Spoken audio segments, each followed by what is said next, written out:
जय हिंद मेरे प्यारे साथियों। एक बार मैं फिर से आप सभी का स्वागत करता हूं आपके अपने परिवार शाक्या जी जीके क्लासेस में। साथियों, आज मैं आपके लिए लेके आऊं आरपीएफ का संभावित पेपर 13वां। दोस्तों, हमारा आरपीएफ की संभावित पेपर सीरीज चल रही है और आज आरपीएफ का 13वां पेपर है। दोस्तों, इस क्लास में दोस्तों हम वो इंपॉर्टेंट क्वेश्चन डिस्कस करेंगे जो एग्जाम में हूबहू आपको देखने को मिलेंगे। जो स्टूडेंट परेशान है कि जीके जीएस कैसे तैयार करें दोस्तों, तो डेली आप ये क्लासेस लीजिए। आपका आरपीएफ से संबंधित जो जीके जीएस का पोर्शन है 50 मार्क्स का, वो आपका 40 या 45 प्लस अच्छा स्कोर रहेगा एग्जाम में। तो ये डेली क्लासेस लीजिए, डेली 8 PM पर क्लासेस आती हैं आपके लिए, ठीक है।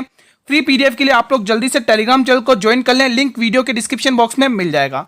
बहुत ही इंपॉर्टेंट क्लास रहेगी, पूरा रिवीजन कराऊंगा दोस्तों, आप लोग पूरा साथ देना, अंत तक बने रहना मेरे साथ। चलिए बिना समय गंवाए पहला क्वेश्चन मैं आपकी स्क्रीन पर लेके आ रहा हूं। कल हमने 262 क्वेश्चन कवर किए थे, हम वहीं से स्टार्ट करेंगे। क्वेश्चन हम कल 260 हो गए थे, ठीक है। भारतीय नेपोलियन निम्न में से किसे जाना जाता है, ये सभी बता देंगे। लेकिन एक क्वेश्चन इसमें अगर मैं पूछ लूं कि भारत का नेपोलियन, ये तो सब बता देंगे कौन है, लेकिन उसको किसने कहा था वो कौन बताएगा, वो बताइए आप लोग। स्कंदगुप्त, समुद्रगुप्त, चंद्रगुप्त प्रथम या पुलकेशिन द्वितीय। तो सभी टिक कर दें। गुरुजी, भारत का नेपोलियन कहा जाता है समुद्रगुप्त को, लेकिन इनको किसने भारत का नेपोलियन कहा, तो ध्यान रखना विंसेंट स्मिथ ने कहा था दोस्तों, विंसेंट स्मिथ ने। इनकी एक पुस्तक हुआ करती थी दोस्तों, कोई मुझे बताएगा क्या थी उनकी पुस्तक। इनकी एक पुस्तक थी दोस्तों विंसेंट स्मिथ की, कोई मुझे बताएगा। तो ध्यान रखना मेरे वीरों, इनकी एक पुस्तक थी early history of India. Early history of India इन्हीं की पुस्तक है, early history of India. Early history of India ये इनकी पुस्तक है दोस्तों, अर्ली हिस्ट्री ऑफ इंडिया। इसी में दोस्तों इन्होंने समुद्रगुप्त को भारत का नेपोलियन कहा दोस्तों। समुद्रगुप्त का टाइम पीरियड दोस्तों आप देख सकते हैं 335 से लेकर 380 के बीच का है दोस्तों, ठीक है। तो ये आप ध्यान रखना, ये इनकी बुक है दोस्तों, ये इनकी क्या है, बुक है। बढ़े अगले क्वेश्चन की तरफ। चलिए अगला क्वेश्चन मैं आपकी स्क्रीन पर रख रहा हूँ। समुद्रगुप्त के शासनकाल में दोस्तों दरबारी कवि हरिशेन, भानुगुप्त जैसे दरबारी कवि हुआ करते थे। क्वेश्चन नंबर 263, बहुत ही प्यारा सा क्वेश्चन है, अंत तक बने रहना, पूरा रिवीजन कराऊंगा, ये गारंटी है मेरी दोस्तों। हाई कोर्ट का गठन निम्न में से किस अनुच्छेद में होता है। बहुत ही इंपॉर्टेंट क्वेश्चन है। 124 अनुच्छेद, 40 अनुच्छेद, 214 अनुच्छेद या 79 अनुच्छेद, बताइए दोस्तों। आप लोग मुझे कमेंट करके बताएं, ग्राम पंचायतों का गठन किन अनुच्छेद के तहत होता है दोस्तों। ग्राम पंचायत का गठन किस अनुच्छेद के तहत होता है, बताइए दोस्तों। वो कौन सा अनुच्छेद है जिसके तहत ग्राम पंचायतों का गठन होता है दोस्तों, सभी वीर बताएंगे। ये क्वेश्चन आप लोगों के लिए है, बताइए दोस्तों। बहुत ही प्यारा सा क्वेश्चन आपकी स्क्रीन पर है। चलिए पहले तो हम इसका आंसर टिक करते हैं। बात करें साथियों हाईकोर्ट के गठन की, तो मेरे वीरों ध्यान रखना, इसका गठन होता है 124 अनुच्छेद के अंदर। गुरुजी, हाई कोर्ट का गठन तो आपने बता दिया ऑप्शन सी, लेकिन सुप्रीम कोर्ट का गठन भी बताइए। तो मैं आपको बता देता हूं, सुप्रीम कोर्ट का गठन दोस्तों होता है 124 आर्टिकल के तहत दोस्तों। रट लेना, दिमाग में बिठा लेना, एग्जाम में पूछा जाएगा सुप्रीम कोर्ट का गठन। यहां पर दोस्तों ध्यान रखना, सुप्रीम कोर्ट का गठन होता है दोस्तों, ठीक है। एग्जाम में क्वेश्चन बनता है दोस्तों। अगर बात करें दोस्तों 79 की दोस्तों, तो ध्यान रखना संसद का गठन होता है दोस्तों, संसद, पार्लियामेंट्री, संसद का गठन। ये सभी इंपॉर्टेंट आर्टिकल्स हैं, संसद का गठन। स्क्रीनशॉट लेना चाहे तो स्क्रीनशॉट ले लें, बाकी आपको इस क्लास की विद हैंड रिटन जो नोट्स लिखाए जा रहे हैं वो आपको पीडीएफ मिल जाएगी टेलीग्राम चैनल पर। और आपको मैंने पूछा है पंचायत राज का गठन किस अनुच्छेद के तहत होता है वीरों, तो आपको टिक करना गुरुजी 40वें अनुच्छेद के तहत, ठीक है, ध्यान रखना। अगला क्वेश्चन मैं आपकी स्क्रीन पर लेने जा रहा हूं, क्वेश्चन नंबर 261। मेरे सभी वीर कमेंट करेंगे, बहुत ही प्यारा सा क्वेश्चन है। हंसदेव निम्न में से किसकी एक सहायक नदी है, बताइए। कृष्णा नदी, कावेरी नदी, महानदी या सिंधु नदी। मेरे सभी वीर बताएंगे क्या होगा इसका सही जवाब। साथियों क्लास अच्छी लगे तो क्लास को लाइक कर देना और क्लास को शेयर भी कर देना अपने मित्रों के साथ। बात करें मित्रों हंसदेव की, दोस्तों ध्यान रखना ये सहायक नदी है महानदी की दोस्तों। किसकी एक सहायक नदी है, महानदी की दोस्तों। और कौन कौन सी है दोस्तों महानदी की सहायक नदियां, कुछ इंपॉर्टेंट मैं बता देता हूं, जिसे शिवनाथ, बहुत इंपॉर्टेंट है दोस्तों,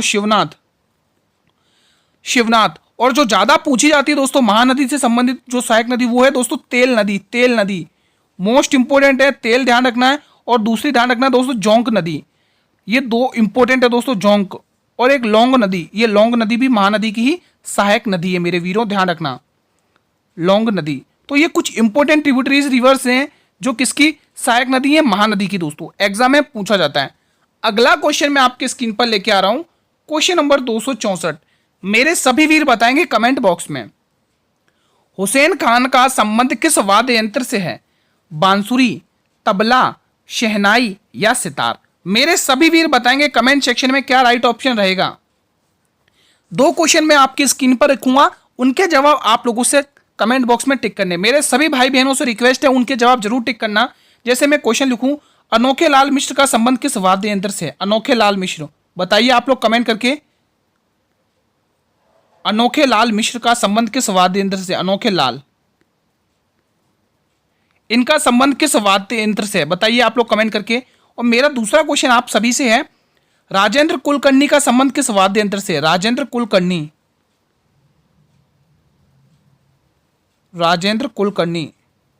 सभी स्टूडेंट्स को बताना ये क्वेश्चंस के जवाब कमेंट बॉक्स में, राजेंद्र कुलकर्णी, ठीक है। ये दो क्वेश्चंस मैंने आपकी स्क्रीन पर रखे और इनको आपको कमेंट बॉक्स में जवाब देना है। चलिए हम स्टार्ट करते हैं, हुसैन खान का संबंध।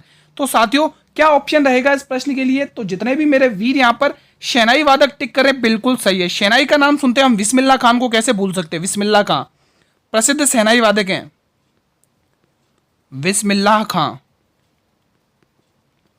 ठीक है, बिस्मिल्लाह खान दोस्तों प्रसिद्ध शहनाई वादक हैं दोस्तों, आपको ये ध्यान रखना है।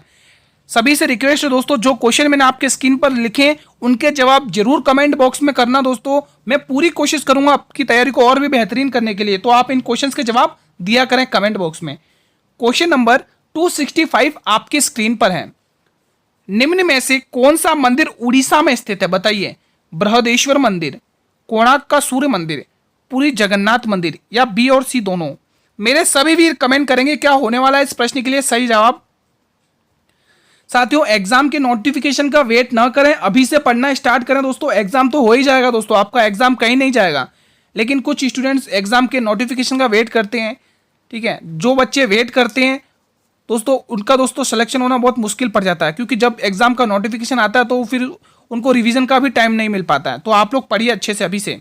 तो जितने भी मेरे वीर यहाँ पर बी और सी टिक करें उनका ये जवाब बिल्कुल सही है। जितने भी मेरे वीर यहाँ पे बी और सी टिक करें उनका जवाब ये बिल्कुल सही है दोस्तों, ठीक है। तो आपको जो उड़ीसा में दोनों मंदिर देखने को मिलेंगे, कोणार्क का सूर्य मंदिर और पुरी जगन्नाथ मंदिर, ठीक है। अब बात यह होती है कि कोणार्क सूर्य मंदिर का निर्माण किसने करवाया, ये तो हमें पता चल गया कि उड़ीसा में गुरुजी, तो इनका निर्माण ध्यान रखोगे।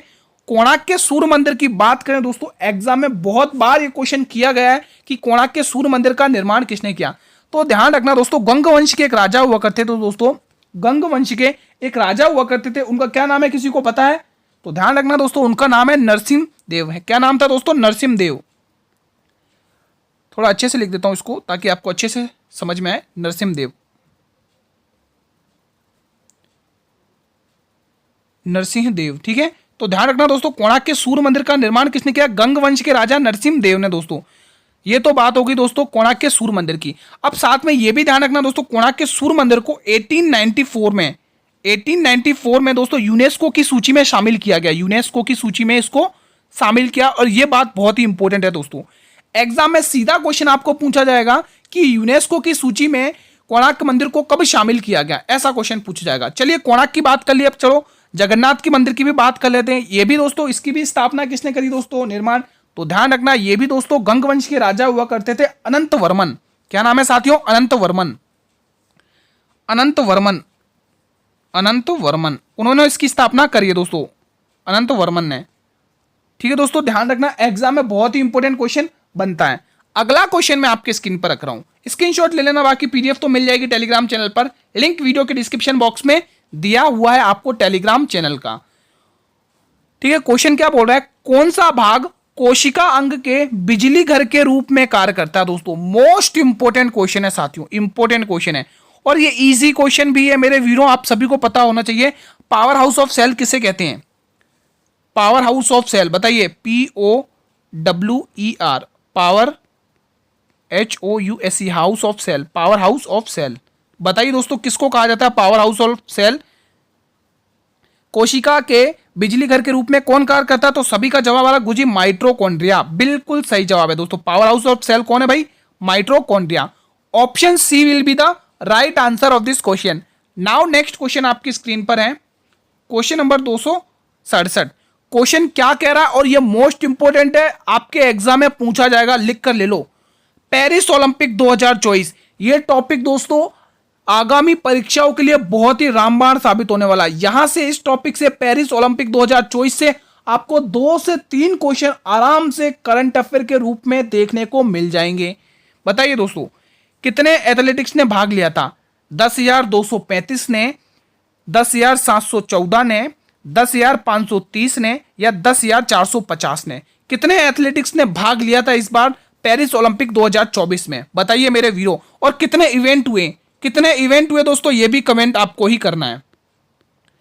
ध्यान रखना दोस्तों, ये जो पेरिस ओलंपिक इस बार जो हुए ना पेरिस में, फ्रांस में, ध्यान रखना ये 100 साल बाद हुए दोस्तों। पेरिस ओलंपिक ये जो फ्रांस के अंदर हुए हैं ये 100 साल बाद हुए। कैसे हुए 100 साल बाद? देखो, पहले यह हुआ था दोस्तों 1900 ईस्वी में हुआ, 1900 में हुआ था दोस्तों, पहला ये फर्स्ट हुआ था, ठीक है, फर्स्ट हुआ था। अब दूसरा हुआ था दोस्तों, वो कब हुआ था? 1924 में, 1924 में ये सेकंड हुआ था पेरिस में, ठीक है। अब जो थर्ड हुआ है ना, जो अभी 2024 में, अब आप खुद देख लीजिए, 1924 से जोड़िए 2024 तक, ये कौन सा हो गया? 100वां पेरिस ओलंपिक है दोस्तों, ठीक है।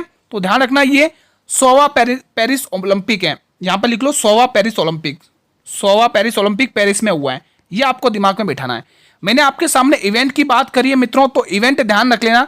कुल इवेंट कितने हुए? टोटल 32 इवेंट हुए दोस्तों, 32 इवेंट हुए, जिनके अंदर कितने लोगों, कितने एथलीट्स ने भाग लिया साथियों? 10,714। छप के आएगा, लिख लो। इंपॉर्टेंट क्वेश्चन है दोस्तों, छप के आएगा एग्जाम में, लिख लो इस क्वेश्चन को। यह क्वेश्चन आपके लिए बहुत ही इंपॉर्टेंट है दोस्तों। बताइए, ठीक है। तो ये जानकारी आपको दिमाग में बैठा के रखनी है दोस्तों, ठीक है। और आप लोग मुझे कमेंट करके बताइए अब इस बार पेरिस ओलंपिक 2024 का शुभंकर क्या है दोस्तों। शुभंकर आप लोगों को कमेंट टिक करना है दोस्तों। शुभंकर, शुभंकर क्या है 2024 जो पेरिस ओलंपिक हुए दोस्तों, इसका शुभंकर आपको कमेंट बॉक्स में टिक करना है। मेरे सभी भाई बहनों से रिक्वेस्ट है, जरूर टिक करना है, ठीक है। बहुत ही इंपॉर्टेंट क्वेश्चन है, इसको इग्नोर नहीं करना है। क्वेश्चन आपके स्क्रीन पर 268 है। क्वेश्चन क्या कह रहा है, ध्यान से पढ़ेंगे। प्रथम औद्योगिक नीति कब आई थी? 1948 में, 1950 में, 1956 में, 1960 में? मेरे सभी वीर बताएंगे फर्स्ट औद्योगिक नीति कब आई थी। फर्स्ट औद्योगिक नीति कब आई थी ये भी आपको कमेंट करना है, और साथ में सेकंड दूसरी औद्योगिक नीति कब आई थी ये भी आपको कमेंट करना है। मोस्ट इंपोर्टेंट क्वेश्चन है, इग्नोर कभी नहीं करेंगे आप लोग। तो फर्स्ट की बात करें दोस्तों, तो बताइए कब आई थी, किसी को पता है? तो ध्यान रखना 6 अप्रैल 1948 को, 6 अप्रैल 1948 में, 6 अप्रैल 1948 में आई थी। ये तो हो गई गुरुजी पहले, तो पहले टिक कर लो, ये रहा 1948, ठीक है। तो option A will be the right answer. अब साथ में आप लोग दूसरी औद्योगिक नीति भी जान लें, क्योंकि इंपॉर्टेंट है, बहुत बार पूछी जाएगी। 30 अप्रैल 1956 टिक करेंगे मेरे वीरों, 30 अप्रैल 1956, 30 अप्रैल। दोनों ही औद्योगिक नीति आपके लिए इंपॉर्टेंट है, एग्जाम में पूछी जा सकती हैं, एक्सपेक्टेड है दोस्तों, संभावना है इसकी, ठीक है। तो ध्यान रखना, स्क्रीनशॉट ले लें। बाकी पीडीएफ आपको टेलीग्राम चैनल पर मिल जाएगी, लिंक वीडियो के डिस्क्रिप्शन बॉक्स में दिया हुआ है। बहुत सारे स्टूडेंट परेशान है कि गुरुजी जीके जीएस में कैसी तैयारी करें, कैसे पढ़ें। मैं कह रहा हूं आप लोग ये जो भी क्लासेस हुई हैं वो आप लोग डेली देखकर चले जाएं, तो आपका पूरा काम हो जाएगा, ठीक है दोस्तों। मैंने आपके लिए आरपीएफ की 65 क्लासेस कवर कराई हैं और 45 मॉडल पेपर कराए हैं। दोनों को मिलाकर देखा जाए तो दोस्तों 2400 लगभग क्वेश्चन हुए हैं। तो ये 2400 क्वेश्चन आपके एग्जाम में रामबाण साबित होने, बहुत सारे क्वेश्चन एग्जाम में देखने को मिल जाएंगे दोस्तों, गारंटी के साथ है। क्वेश्चन क्या कह रहा है, फूलपति नृत्य दोस्तों, फूलपति नृत्य किस राज्य में किया जाता है? हरियाणा में, मध्य प्रदेश में, कर्नाटक में या महाराष्ट्र में? मेरे सभी वीरों से रिक्वेस्ट है, कमेंट जरूर करना। फूलपति नृत्य, फूलपति नृत्य किस राज्य में किया जाता है दोस्तों, बताइए। तो जितने भी मेरे वीर यहां पर मध्य प्रदेश टिक कर रहे हैं, उनका आंसर ये गलत है दोस्तों। किस किसने मध्य प्रदेश टिक किया है? मध्य प्रदेश जिसने भी टिक किया उनका आंसर ये गलत है। देखो मैंने गलत बोला, सभी ने गलत बोल दिया, मैं ही देखना चाह रहा था। Option B will be the right answer. मैंने गलत बोला, सभी लोग गलत में पड़ गए दोस्तों। बिल्कुल ऑप्शन बी बिल्कुल सही जवाब होगा दोस्तों, ठीक है।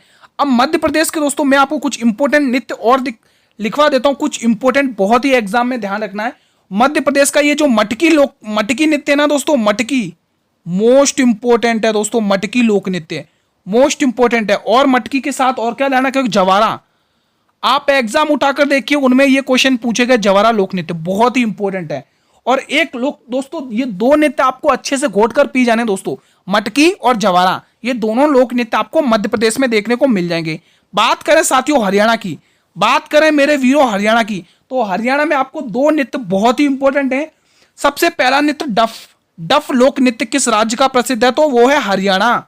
और एक और ध्यान रखना, फाग नृत्य मेरे वीरों, फाग नृत्य, फाग नृत्य आपको देखने को मिलेगा हरियाणा में दोस्तों, फाग नृत्य बहुत ही इंपॉर्टेंट है। ठीक है, अब मैं आपको बता रहा हूं दोस्तों कर्नाटक के कुछ इंपॉर्टेंट लोक नृत्य जो आपको एग्जाम में ऐसे कैसे छापने दोस्तों। ठीक है, कर्नाटक में सबसे पहले यक्षगान, यक्षगान आपको पता होना चाहिए, यक्षगान बहुत इंपॉर्टेंट है। यक्षगान मैं अच्छे से लिख देता हूं तो आपको अच्छे से समझ में आएगा। यक्षगान बहुत ही इंपॉर्टेंट है ये। ठीक है, यक्षगान लिखिए साथियों आप लोग, यक्षगान, यक्षगान लिखिए इसका, यक्षगान, यक्षगान कर्नाटक का ही फेमस है। ठीक है, एक तो यक्षगान और एक डोलू लोक नृत्य, डोलू कुनीतू है ना, डोलू नृत्य, डोलू नृत्य, ये दो नृत्य आपको कर्नाटक के ध्यान रखने हैं। और महाराष्ट्र के जो नृत्य मैं बताने जा रहा हूं वो भी मोस्ट इंपोर्टेंट है, छाप लेना, एग्जाम में देखने को मिल सकता है। लावड़ी लोक नृत्य, लावड़ी, पोगड़ा लोक नृत्य, पोगड़ा, पोवड़ा लोक नृत्य, पोवड़ा मोस्ट इंपोर्टेंट है। लावणी और पोगड़ा नृत्य बहुत ही इंपॉर्टेंट है। और ज्यादा पूछे जाना एक और है तमाशा, भाई तमाशा लोक नृत्य बहुत ही इंपॉर्टेंट है। साथियों कुछ इंपॉर्टेंट राज्यों के मैंने कुछ इंपॉर्टेंट लोक नृत्य पूछे, इनमें से अगर एक क्वेश्चन जरूर आपको देखने को मिल सकता है गारंटी के साथ दोस्तों। स्क्रीनशॉट ले लें, बाकी पीडीएफ टेलीग्राम चैनल पर मिल जाएगी, लिंक वीडियो के डिस्क्रिप्शन बॉक्स में दिया हुआ टेलीग्राम ग्रुप का। क्वेश्चन 270, मेखला चादर किस राज्य की पारंपरिक पोशाक है, त्रिपुरा, ओडिशा, असम या पश्चिम बंगाल। मेरे वीरों बताइए मेखला चादर किस राज्य की पारंपरिक पोशाक है, सभी स्टूडेंट्स बताएंगे। तो बिल्कुल इसमें कोई देरी नहीं करेंगे गुरुजी, ये असम की है दोस्तों, option C will be the right answer, option C will be the right answer. अगला क्वेश्चन मैं आपकी स्क्रीन पर रख रहा हूं, विश्व प्रसिद्ध गोमतेश्वर मंदिर की प्रतिमा किस राज्य में स्थित है, बहुत ही इंपॉर्टेंट है। सब इंस्पेक्टर में पूछा गया क्वेश्चन है मित्रों, सब इंस्पेक्टर में पूछा गया क्वेश्चन है ये, आरपीएफ के सब इंस्पेक्टर में पूछा गया 2019 में। ठीक है, बताइए कर्नाटक, गुजरात, पंजाब या पश्चिम बंगाल।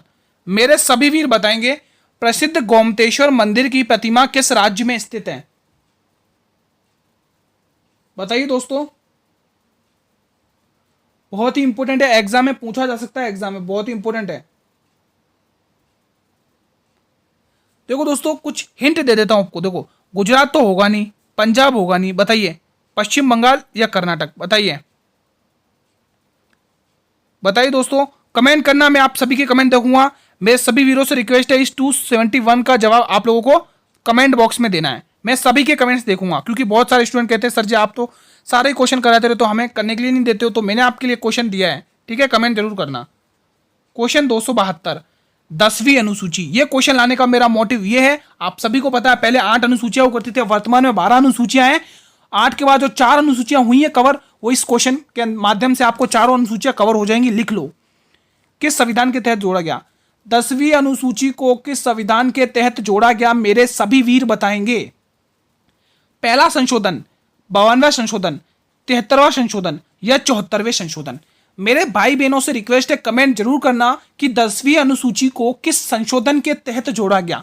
एग्जाम के पॉइंट ऑफ व्यू से इस क्वेश्चन को हम डालेंगे इंपोर्टेंट की कैटेगरी में। इंपोर्टेंट क्वेश्चन है दोस्तों, आप ये अमेंडमेंट वाला टॉपिक अच्छे से रट कर जाना, ये संशोधन वाला टॉपिक अच्छे से रट कर जाना, बहुत इंपॉर्टेंट क्वेश्चन यहां से छपते हैं।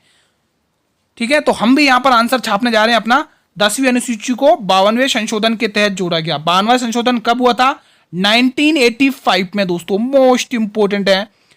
फर्स्ट संशोधन में दोस्तों 9वीं अनुसूची को जोड़ा गया, रट लेना, 8वीं के बाद ये 9वीं हो गई। 9वीं को दोस्तों 1981 में, सॉरी 1951 में, माफी चाहता हूं, 1951 में जोड़ा गया था। 73वें और 74वें संशोधन। ठीक है, पहले तो आप एक बार ऐसा करिए, दोनों को अलग अलग लिखा देता हूं ना, ताकि कंफ्यूजन क्रिएट ना हो। ठीक है, अलग अलग लिखा देते हैं इनको, चलिए अलग अलग लिखा देते हैं। 73वें संशोधन की तहत बात करें तो इसमें जोड़ी गई थी दोस्तों 11वीं अनुसूची को, 11वीं अनुसूची को जोड़ी गई थी। और ये संशोधन कब हुआ था, 1992 में। रट लेना, छाप लेना, गोट कर पी जाना, एक क्वेश्चन जरूर देखने को मिलेगा। इसमें 12वीं अनुसूची को जोड़ा गया।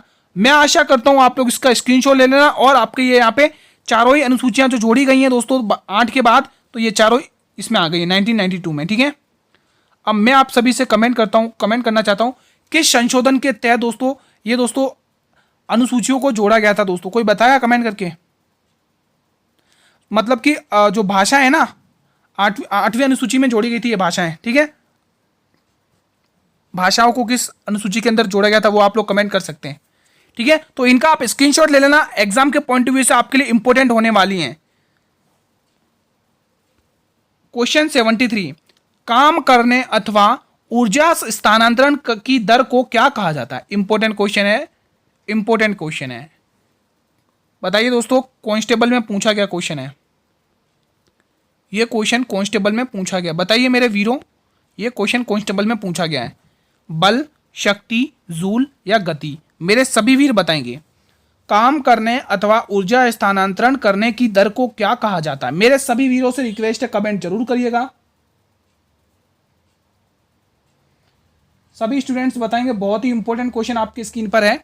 तो बिल्कुल हम इसको कहेंगे गुरुजी शक्ति को इंग्लिश में बोले तो पावर।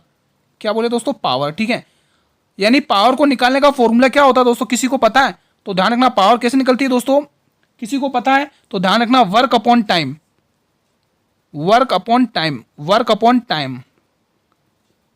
ठीक है, टाइम को अगर इंग्लिश में हिंदी में बोले तो समय है ना, समय। सभी को पता होगा, इसको तो बताने की जरूरत ही नहीं पड़ेगी मुझे। वर्क कार्य, ठीक है, तो कार्य अपॉन समय, शक्ति निकलती है, ये पावर शक्ति। तो ध्यान रखना, ये फॉर्मूला आपको अच्छे से दिमाग में बिठा के रखना है। अगला क्वेश्चन मैं आपकी स्क्रीन पर रख रहा हूं, क्वेश्चन 274, सिंधिया गोल्ड कप, रट लो, छाप लो, दिमाग में बिठा लो, का संबंध किस खेल से? भाई धुआं कर देना अगर एग्जाम में ये क्वेश्चन दिख जाए तो। Hockey, tennis, cricket, football. बेफिक्र रहिए, एग्जाम तक मजबूत कर दूंगा दोस्तों आपको जीके जीएस में। डेली क्लासेस लीजिए, आपको बहुत कुछ नया सीखने को मिल जाएगा। सिंधिया गोल्ड कप की बात हो रही है साथियों, बताइए। तो ध्यान रखना मेरे वीरों, ये जाएगा हॉकी, बिल्कुल सही जवाब है दोस्तों। सिंधिया गोल्ड कप का संबंध हॉकी से है दोस्तों, एग्जाम में पूछा जाता है। ये कप किस खेल में दिया जाता है? हॉकी में दिया जाता है। अब रट लो, दिमाग को बिठा लो, बैटन कप। आपको ध्यान रखना, बैटन कप भी आपको हॉकी खेल में ही मिलता है, बैटन कप। और साथ में आपको बैटन कप के साथ में और दो ध्यान रखने, इसको तो रट लो। एग्जाम रेलवे का ये न जाने कितनी बार पूछा गया क्वेश्चन है, रंगा स्वामी कप। रेलवे का फेवरेट टॉपिक है, न जाने इस क्वेश्चन से क्या लगाव है उसको। ये क्वेश्चन बार बार पूछता है रेलवे कि रंगा स्वामी कप का संबंध किस खेल से है। ठीक है, तो एक और ध्यान रखना दोस्तों, वेलिंगटन कप, बहुत ही इंपॉर्टेंट ये भी है, वेलिंगटन कप। तो ये कुछ इंपॉर्टेंट ट्रॉफीज हैं, कप हैं, ठीक है, जो एग्जाम में पूछे जाते हैं हॉकी से संबंधित। तो आपको इनको अच्छे से रटना है दोस्तों। अगला क्वेश्चन मैं आपके स्क्रीन पर लेके आ रहा हूं, 275, भारत का पहला संविधान संग्रहालय कहां पर स्थापित होगा? महाराष्ट्र में, हरियाणा में, गुजरात में और उत्तर प्रदेश में। और ये क्वेश्चन बनेगा इंपॉर्टेंट, ये क्वेश्चन मेरे वीरो बनेगा इंपॉर्टेंट। बताइए दोस्तों इस क्वेश्चन का जवाब क्या होगा? तो ज्यादा देर नहीं लगाएंगे, इसको हम क्या टिक करेंगे? हरियाणा। क्या टिक करेंगे साथियों? कोई हरियाणा टिक कर रहा है? बिल्कुल हरियाणा ही टिक कर रहे हैं सभी वीर। Option B will be the right answer. अगला क्वेश्चन, बेहद कहां की मुद्रा है? बहुत ही इंपॉर्टेंट है। चीन, इटली, तंजानिया या थाईलैंड। मैंने तो दोस्तों थाईलैंड की कैपिटल ही आपको बता दी दोस्तों, इसकी राजधानी बता दी। तो बेहद दोस्तों मुद्रा भी आपके थाईलैंड की होगी दोस्तों। ठीक है, अब इसकी दोस्तों राजधानी, ये किसकी राजधानी दोस्तों? ये किसकी कैपिटल है, किस देश की कैपिटल है दोस्तों? कोई बताएगा मुझे? थाईलैंड किस देश की कैपिटल है दोस्तों? तो ध्यान रखना दोस्तों, ये कैपिटल है बैंकॉक की, बैंकॉक। बाकी चीन की दोस्तों राजधानी बीजिंग है, और इसकी जो मुद्रा है वो युआन है ना। इटली की रोम है, और मुद्रा इसकी क्या हो जाएगी? यूरो। ठीक है, तो ये कुछ इंपॉर्टेंट क्वेश्चन है जो आपकी स्क्रीन पर है। अगला क्वेश्चन आपकी स्क्रीन पर, रावी नदी का उद्गम कहां से होता? व्यास कुंड से, कुल्लू पहाड़ियों से, फुलहर झील से, जनावाओ पहाड़ियों से। बात करें दोस्तों रावी नदी का प्राचीन नाम क्या? मेरे सभी वीर बताएंगे, ये क्वेश्चन तो आपको ही बताना पड़ेगा। प्राचीन नाम बताइए मेरे वीरों, इसका प्राचीन नाम। मैं सभी के कमेंट देखूंगा, प्राचीन नाम इसका, सभी स्टूडेंट्स प्राचीन नाम बताएं। ठीक है, चलिए एक एक करना स्टार्ट करें। व्यास कुंड से व्यास नदी का उद्गम होता है मेरे वीरों, व्यास नदी। ठीक है, रोहतांग दर्रे के पास है ना, ध्यान रखना। पहले हम इसका आंसर टिक कर देते हैं, रावी नदी। तो ध्यान रखना कुल्लू पहाड़ियों से इसका उद्गम होता है, कुल्लू पहाड़ियां। ये दोस्तों उद्गम स्थल दोस्तों रोहतांग दर्रा माना जाता है, रोहतांग दर्रा, रोहतांग दर्रा। मैं आप सभी से रिक्वेस्ट कर रहा हूं, जो क्वेश्चन में ओरली बोल रहा हूं उसका जवाब देना कि ब्रह्मपुत्र नदी का प्रवेश द्वार कौन सा दर्रे को कहा जाता है। मेरे भाई बहनों से रिक्वेस्ट है, कमेंट करना, ब्रह्मपुत्र नदी के प्रवेश द्वार को कौन सा दर्रा कहा जाता है, किस दर्रे से होकर ब्रह्मपुत्र नदी प्रवेश होती है दोस्तों। फुलहर नदी से दोस्तों ध्यान रखना गोमती रिवर का उद्गम होता है, गोमती रिवर। और आप सभी को पता है दोस्तों, लखनऊ, यूपी की कैपिटल लखनऊ दोस्तों गोमती शहर के तट पर ही स्थित है। जनापाव की पहाड़ियों से चंबल नदी दोस्तों, चंबल नदी जो यमुना की सबसे बड़ी सहायक नदी है दोस्तों, चंबल नदी लिख लो यहाँ पे, चंबल, चंबल नदी, चंबल नदी का उद्गम होता है, चंबल नदी एमपी है ना, मऊ जिले से। बढ़े अगले क्वेश्चन की तरफ। मैं आपको बता चुका हूं B option will be the right answer, इस प्रश्न का बी ऑप्शन सही जवाब जाएगा। अगला क्वेश्चन आपकी स्क्रीन पर है 278। सारस कहां का राज्य पक्षी है दोस्तों। सभी स्टेट से प्रतीक ना, प्रतीक चिन्ह वगैरह, राज्य पक्षी वगैरह ये सब अच्छे से रट लेना, एग्जाम में पूछते हैं। पश्चिम बंगाल, मध्य प्रदेश, उत्तर प्रदेश या राजस्थान, बताइए दोस्तों। राजस्थान का तो गोडवान पक्षी है, गोडवान, गोडावन, गोडावन है ना, गोडावन है।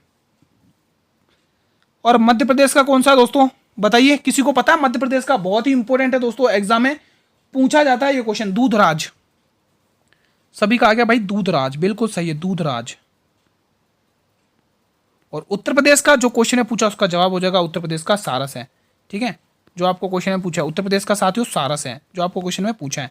अब आप सभी से रिक्वेस्ट है पश्चिम बंगाल का जरूर बताना कमेंट बॉक्स में, मैं सभी के कमेंट्स देखूंगा। अगला क्वेश्चन मैं आपकी स्क्रीन पर लेके आ रहा हूं, क्वेश्चन नंबर 279। हाल में ही बिहार में पहले खेल विश्वविद्यालय का आयोजन कहां पर हुआ। इंपॉर्टेंट क्वेश्चन बनेगा एग्जाम के पॉइंट ऑफ व्यू से, इंपॉर्टेंट क्वेश्चन बनेगा वीरो एग्जाम के पॉइंट ऑफ व्यू से। बताइए, बोध गया, राजगीर, पटना या गया, बताइए दोस्तों। ये बोध गया, पटना दोस्तों आपको कुछ याद आ रहा है कि भगवान बुद्ध को दोस्तों ज्ञान की प्राप्ति हुई थी बोध गया उरुवेला बिहार में ना, बोध गया उरुवेला बिहार में भगवान बुद्ध को ज्ञान की प्राप्ति हुई थी। भगवान बुद्ध ने अपना पहला उपदेश कहां से दिया था, कमेंट करके जरूर बताइएगा। चलिए हम इसमें आंसर बिना समय गंवाए टिक करेंगे। क्या आंसर टिक करोगे साथियों इसमें, तो बिल्कुल राजगीर टिक करोगे, option B will be the right answer. अगला क्वेश्चन मैं आपकी स्क्रीन पर लेके आ रहा हूं साथियों, अगला क्वेश्चन मैं आपकी स्क्रीन पर लेके आ रहा हूं, क्वेश्चन नंबर 280, बहुत ही इंपॉर्टेंट है। To a hunger free world, to a hunger free world पुस्तक के लेखक कौन है। राजेंद्र प्रसाद, दयानंद सरस्वती, एम एस स्वामीनाथन या विजय लक्ष्मी पंडित, बताइए। द स्कोप ऑफ हैप्पीनेस पुस्तक के लेखक कौन है। द स्कोप ऑफ हैप्पीनेस लिख लो, the scope of happiness, the scope of happiness, इस पुस्तक के लेखक कौन है। The scope of happiness, the scope of happiness, बहुत ही इंपॉर्टेंट पुस्तक है दोस्तों, द स्कोप ऑफ हैप्पीनेस, ठीक है। इस पुस्तक के लेखक कौन है, पंडित लक्ष्मी रमाबाई, ठीक है, ध्यान रखना। To a hunger free world पुस्तक के लेखन पूछ ले दोस्तों तो आपको बिना रोके एम एस स्वामीनाथन टिक करना मेरे वीरों, M S Swaminathan will be the right answer दोस्तों, एग्जाम में पूछी जाती है। सरस्वती जी की बात करें दोस्तों, सत्यार्थ प्रकाश इन्हीं की पुस्तक है, सत्यार्थ प्रकाश, आर्य समाज के फाउंडर 1875 में सत्यार्थ प्रकाश, ठीक है। आर्य समाज के फाउंडर हैं दोस्तों ये, आर्य समाज की स्थापना करिए मेरे मित्रों, ध्यान रखना एग्जाम में पूछ लिया जाता है। आर्य समाज की स्थापना करिए दोस्तों इन्होंने, आर्य समाज की 1875 में। मुझे 1875 डेट से एक और चीज की स्थापना की याद आ रही है, क्या, थियोसॉफिकल सोसाइटी 1875 में स्थापित हुई है, जिसको एक रूसी महिला थी हेलेना मैडम ब्लैटस्की, इन्होंने इनकी स्थापना की थी 1875 में दोस्तों, थियोसॉफिकल सोसाइटी की, ठीक है। फिर 1893 में एनी बेसेंट भी जुड़ जाती है। फिर 1898 में दोस्तों एनी बेसेंट एक कॉलेज की स्थापना करती है, उस कॉलेज का नाम क्या, कमेंट करके जरूर बताना, ठीक है। तो इस प्रश्न का आप लोग बिल्कुल ऑप्शन क्या टिक करेंगे, ऑप्शन नंबर सी। अगला क्वेश्चन, क्वेश्चन 281 मेरे वीरो, कमेंट करना। विजया बैंक और देना बैंक का विलय किस बैंक में हुआ है। Bank of India, bank of Baroda, bank of Maharashtra, Punjab national bank. Important question आपके एग्जाम में बन सकता है, इंपॉर्टेंट क्वेश्चन है, तो बिल्कुल इंपॉर्टेंट क्वेश्चन है, तो इंपॉर्टेंट क्वेश्चन की ही तरह हम बैंक टिक करेंगे, bank of Baroda, B option will be the right answer. IMF का मुख्यालय कहां पर स्थित है? इंटरनेशनल मॉनेटरी फंड का मुख्यालय कहां पर स्थित है? बताइए। आईएमएफ का मुख्यालय कहां पर स्थित है? वॉशिंगटन, जेनेवा, न्यूयॉर्क या नीदरलैंड में? बताइए दोस्तों। WTO और WHO का मुख्यालय दोस्तों आपको कहां पर देखने को मिलेगा? जेनेवा में। तो वॉशिंगटन, जितने भी मेरे वी टिक कर रहे हैं बिल्कुल सही है, यानी कि इंटरनेशनल मॉनेटरी फंड का मुख्यालय कहां पर स्थित है? ए ऑप्शन, यानी वॉशिंगटन में दोस्तों। ठीक है, एग्जाम में पूछा जाता है। बढ़े अगले क्वेश्चन की तरफ। क्वेश्चन 283, उगादि उत्सव इंपॉर्टेंट है। तो साथियों इंपॉर्टेंट है, उगादि उत्सव भारत के किस राज्य में मनाया जाता है?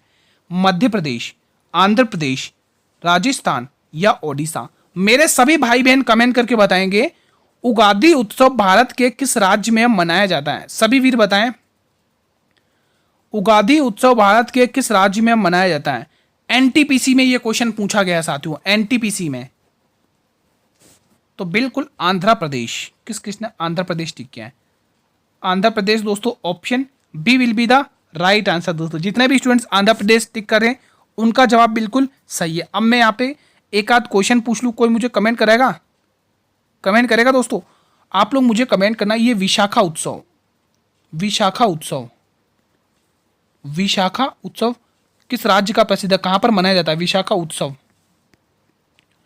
और एक और क्वेश्चन मैं लिखना चाहूंगा आपकी स्क्रीन पर, दूसरा क्वेश्चन मैं लिखना चाहूंगा। एक तो विशाखा उत्सव बताना और दूसरा कर्मा उत्सव। कर्मा उत्सव, ये दो उत्सव आप लोग मुझे कमेंट करके बताऊंगा। चलो एक और लिख लो, लगे हाथ, एक और लिख लो दोस्तों। सरहुल, सरहुल उत्सव, ये आप लोग मुझे कमेंट करके बताइए। सरहुल उत्सव, ये तीन उत्सव मैंने आपके स्क्रीन पर रखे। साथ ही जो भी स्क्रीन पर मैं आपके क्वेश्चन रखता हूं, आप सभी से रिक्वेस्ट है, मेरे सभी भाई बहनों से रिक्वेस्ट है, कमेंट कर दिया करो। ये आपके लिए ही बेनिफिशियल है दोस्तों, आपके लिए ही फायदेमंद साबित होंगे। क्या पता इनमें से क्वेश्चन आपको एग्जाम में देखने को मिल जाए। सभी भाइयों से रिक्वेस्ट है, भाई बहनों से रिक्वेस्ट है, कमेंट जरूर करना। 283 में जो तीन क्वेश्चन मैंने आपकी स्क्रीन पर रखे हैं। अगला क्वेश्चन मैं आपकी स्क्रीन पर लेके आ रहा हूं। हड़प्पा काल का कौन सा नगर तीन भागों में विभाजित था? बहुत ही इंपॉर्टेंट है।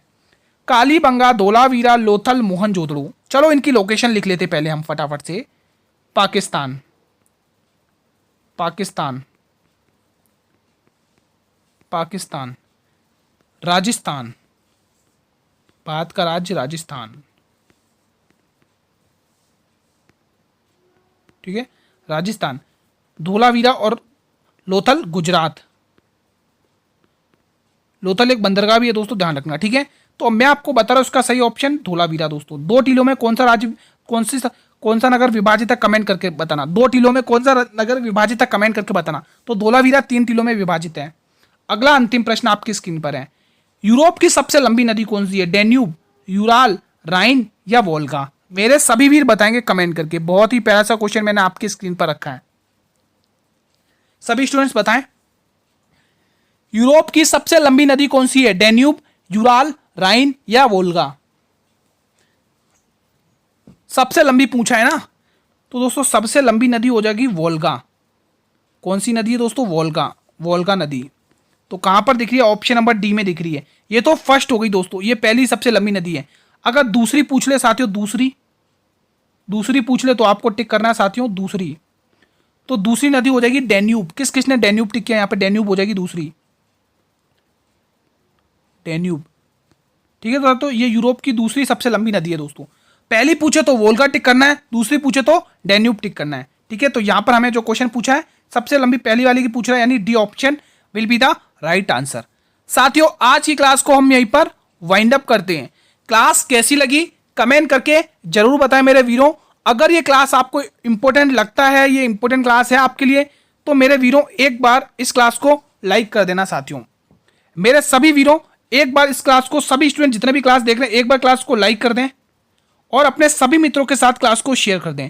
आप भी पढ़िए और अपने सभी मित्रों के साथ इस क्लास को शेयर करिए दोस्तों। ठीक है, शेयर जरूर करना, क्योंकि दोस्तों बहुत सारे स्टूडेंट के सवाल रहते हैं कि गुरुजी हम जीकेजीएस में कितना पढ़ें, कहां से पढ़ें, क्या आएगा। दोस्तों बेफिक्र रहिए, ये क्लासेस डेली अटेंड करिए। क्लास का टाइम मैं बता देता हूं, डेली क्लास आपको 8 PM पर अपलोड हो जाएगी। डेली क्लास आपके लिए 8 PM पर आ जाती है। आपको डेली बेसिस में अपनी तैयारी को एनालाइज करना कि आपकी किस लेवल की तैयारी चल रही है डेली 8 PM पर। ठीक है, क्लास में डेली 8 PM पर बिना डिले करे आपके लिए लेके आ जाता हूं। आप लोग डेली बेसिस पर अपनी तैयारी को एनालाइज करें साथियों, ठीक है। और एक इंपॉर्टेंट, अगर आप लोग चैनल पर भी पहली बार विजिट करें मेरे वीरों, एक बार चैनल को भी सब्सक्राइब कर लेना और बेल नोटिफिकेशन को भी प्रेस कर लेना, ताकि मैं जब भी लेटेस्ट क्लास लेके आऊं तो बिल्कुल आप लोगों को ही नोटिफिकेशन यूट्यूब सबसे पहले पहुंचाएगा। साथियों, फ्री पीडीएफ के लिए आप लोग टेलीग्राम चैनल को ज्वाइन कर लें, बिल्कुल फ्री पीडीएफ मिलेगी इस क्लास की, कोई चार्ज नहीं है साथियों, आपसे कोई चार्ज नहीं, बिल्कुल फ्री आपके लिए मेहनत है, बस हमारी मेहनत है दोस्तों, आपका प्यार है दोस्तों। बिल्कुल आप लोग टेलीग्राम चैनल को ज्वाइन कर लें, लिंक वीडियो के डिस्क्रिप्शन बॉक्स में दिया हुआ है। फ्री पीडीएफ के लिए दोस्तों टेलीग्राम चैनल को ज्वाइन करें, टेलीग्राम चैनल लिंक वीडियो के डिस्क्रिप्शन बॉक्स में दिया हुआ है दोस्तों आप लोगों को, ठीक है। कल हम साथियों एक और नए मॉडल पे मतलब कि संभावित पेपर के साथ मिलेंगे इसी टाइम पर, ठीक है। तो साथियों अभी भी जितने भी वीर एग्जाम के नोटिफिकेशन का वेट कर रहे हैं, वेट ना करें दोस्तों, एग्जाम तो हो ही जाएगा। आप ये सोचो आपको और भी टाइम मिल रहा है एग्जाम का प्रिपरेशन करने के लिए, तो आप लोग अभी से पढ़ना स्टार्ट करें, तभी जाके कुछ हम अच्छा कर पाएंगे दोस्तों, ठीक है। सभी को पता जीकेजीएस का 50 में से 50 है, उसको अच्छा करना है दोस्तों आप सभी को। हम इसी टाइम पर कल एक और नई क्लास के साथ आपके साथ हाजिर होंगे दोस्तों इसी टाइम पर। तब तक जय हिंद, जय भारत, वंदे मातरम, धन्यवाद दोस्तों।